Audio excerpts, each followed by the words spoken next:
Okay. 4:15 a.m. and I am currently up in front of the camera because it is time to talk about the season and possibly series finale of WandaVision. Yes, man, episode 9 just dropped. Did you watch it? If not, why, man? I gotta just why?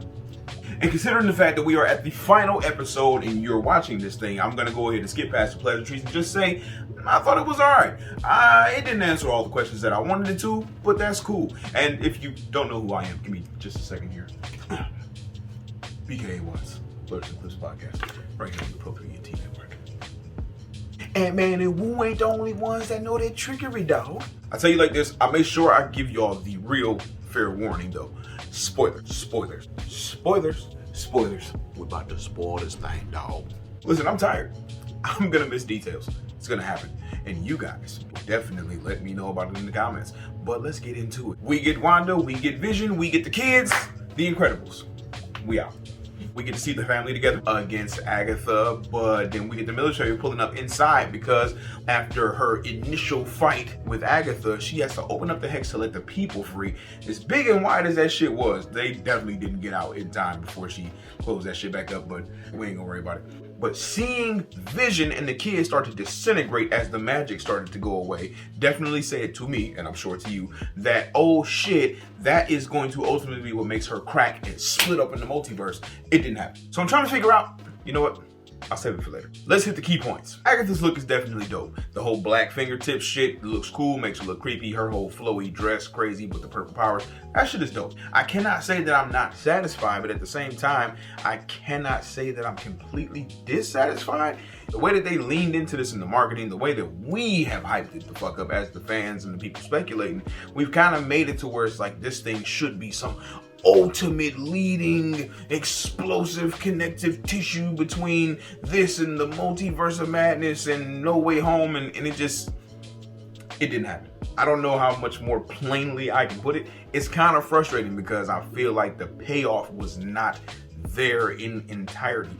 Also, I still kind of got questions. Now listen, let's go ahead and talk about this. The Darkhold is there.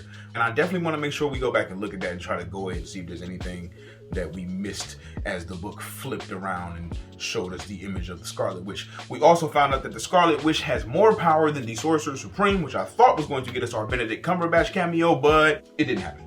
The town folks decided they were going to try to jump and stomp the shit out of Wanda. I actually thought Dottie was going to be somebody important, and she ended up not being. We thought the mailman would be somebody important, and he ended up not being. But I definitely thought, especially seeing her walking down the street and him riding by her saying, hey, don't shoot, I'm just a messenger. And he was riding by in a Presto truck. And I'm like, another magic reference. That's funny. I figured that there would be some sort of implications that more of these people in this town would be factors to the situation when it just seems that everybody was just plain old fucking people. Seeing that Agatha could absorb the powers, like, it was kind of dope, but it was like, you can't just hit her with the moves, so what you gonna do? So Wanda said, fucking hit her with a car. And then we see White Vision fly in, which it just sounds crazy to say coming right out of Black History Month, talking about White Vision.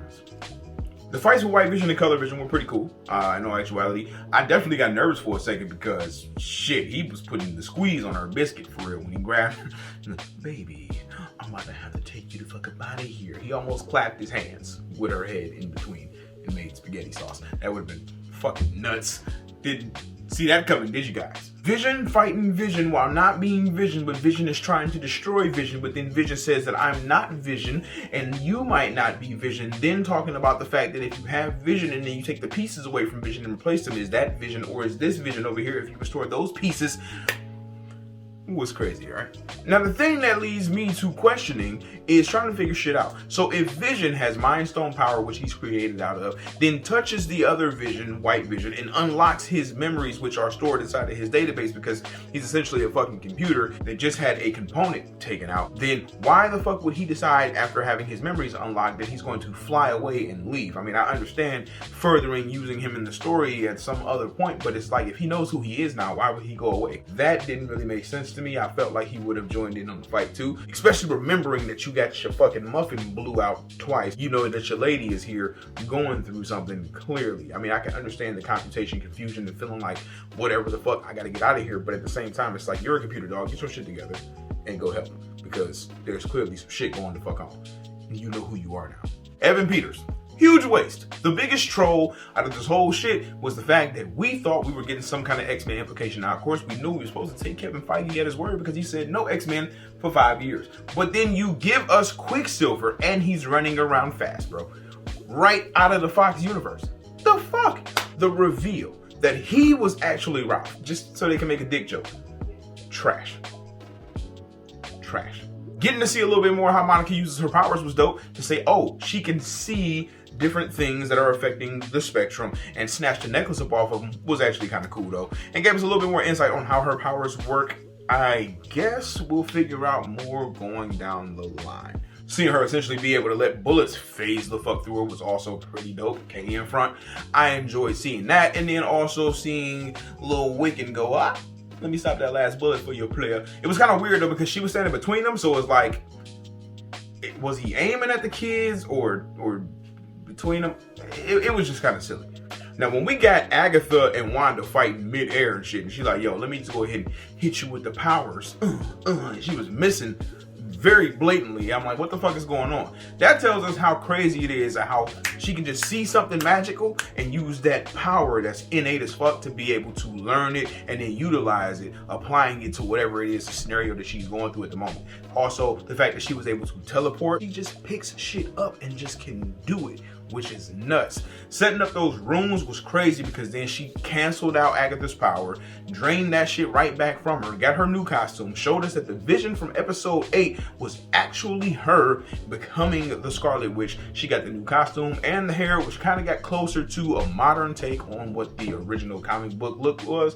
But that shit actually pretty hard. It didn't come out bad at all. The fact that she decided to go ahead and keep Agatha locked into the Agnes character stuck inside Westview is only weird for the fact that the people who are all unlocked from the whole spell are just going to be watching this lady walk around, be a nosy ass neighbor and being hella weird, especially because she was in color but still low-key like 50s 60s style. Darcy makes a miscellaneous ass appearance at the last fucking second and just says, hey, you're gonna go to jail. And she had no way of knowing that that was the card that she needed to be hitting. I'm not gonna ask any questions though. We just gonna go ahead and leave that shit where it's at. My whole thing is, it's kind of fucked up that they went downstairs and just left him upstairs and die by himself. A little bit nuts when you think about it like that, huh? It clearly seemed some sort of painful when it was happening earlier in the episode. So I can only imagine that the kids upstairs freaking the fuck out. Now, another area where I got some real questions and I'm trying to figure some shit out is if she could expand or retract the hex, why didn't she just retract the hex down to the exact plot of land that she actually owns? That's yours, which you should be able to do whatever the fuck you want with, and keep the kids and Vision alive right there. I guess maybe on the strength of the fact that like you would be a fucking constant target, but like who really gonna come fuck with you for real when you can do that kind of shit? A real question is, if Vision knows that this thing is tearing her the fuck up, that she has to sacrifice her family and let everybody go, but he also knows that he unlocked White Vision's mind and he now knows who he is, why the fuck wouldn't he tell Wanda that? Like, hey, go find him because he out here in these streets confuzzled and he know who he is. Like, you should go get him back and paint him. Just get some Sharpies. Crayons. I don't know. But what is pretty dope is the fact that we got Skrulls in this joint and we got our pretty much direct connection to Captain Marvel 2 or Secret Invasion, because I'm pretty sure the person who heard that Monica got grounded, that Skrull, who actually ended up being that engineer that we've been waiting on a response for, turned out was talking about Nick Fury. I'm almost sure. So we'll probably see her in one or both. I know for a fact she's confirmed to be in Captain Marvel 2, but I don't know about Secret Invasion. And the last post-credit is kind of nuts. I mean, if you didn't know, there are 2 post-credits on this joint. So watch all the way to the end and see that second one where Wanda is studying the Darkhold. So she is literally sitting there tapping into the darkest of magic. So perhaps that post-credit scene in itself is a little bit more of a glimpse into what is going to potentially be the thing that cracks open the multiverse. But as of right now, we don't necessarily really have anything that happened in this episode or this series that really blows the roof roof off of that shit for us. But as a whole, I can say that the series did pretty well, blew everything the hell out of the water numbers wise. 1 and 2 started off kind of slow. 3 was like, all right, we seeing some cracks. 4, we got to see the outside world. 5, we got to start bouncing back and forth between the inside and the outside of the Hex situation. And we got some theories confirmed. We got theories thrown all over the place. We got some crazy Easter eggs. We definitely got jerked for a fucking dick joke. So when you think about it, I guess that makes perfect sense. We got to see these really dope characters bounce through multiple decades and saw what could actually happen inside of a little tiny bubble that now she will probably have the power to expand and really do some crazy shit with. So, hey, I guess we'll figure out what's going on later this year when we get whatever the next thing is that has connective tissue to this, if they say so. But before I get up out of this thing, don't let me forget to tell y'all about today's sponsor. Y'all need to holler at NiceCo at NYCECO, NiceCoPrints.com for all your print and merchandise apparel needs. You can get your own stuff. You can get their original stuff. Every week they got Thursday drops. Listen, the merchandise is fuego. As I always tell y'all, man, make sure y'all holler at the homies. And of course, if you have questions, concerns, comments, got show subjects, or anything that you want to send our way, shoot that to blerdsandclips@gmail.com. As always, I am your host right here for the Pro3ENT Network, BKA Watts. And I'm out this thing, man. WandaVision, WandaVision, WandaVision, WandaVision.